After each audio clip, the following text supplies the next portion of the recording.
I think it's safe to say that a lot of us take our parents for granted.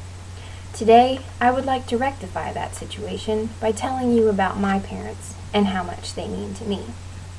Over the years, Dad made sacrifices with his job, and Mom has just been always there to serve us no matter what we needed. Mom and Dad got married when Mom was 28 and Dad was 32. They had my sister just a year later. They had my brother 2 years after that, and I was born only a year and a half after that. So they had all three of us before their 5th anniversary. Like I said, right before they got married, Dad got a job at Jeffrey Energy Center, and he worked there for just over 30 years before he retired. At his job, Dad changed shifts every 2 weeks. His crazy schedule meant that he wasn't always there for us for different events. When we started going to the church we attend now, people thought my mom was a single mother because Dad was either at work or at home asleep because he had just gotten off of work. From the stories he tells, I get the idea that he had to put up with some less than ideal situations at work, but he stuck with it.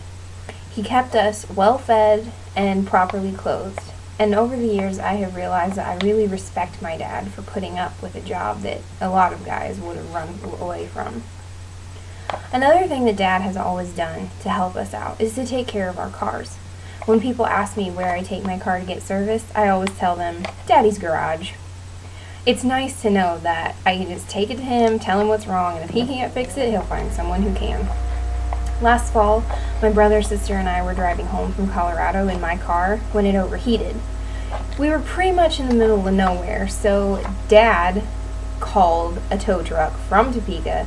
Then he himself got in the car, came back to Colorado to help us out. Both of my parents have always gone out of their way to help other people, especially my mom.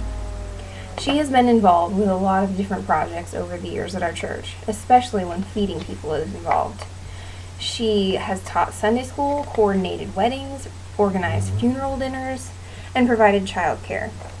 Every winter, she runs the hospitality room for the musicians and parking lot attendants at our church's light show. When I introduce myself to people, I just say, I'm Pam's daughter, and they know exactly who I'm talking about.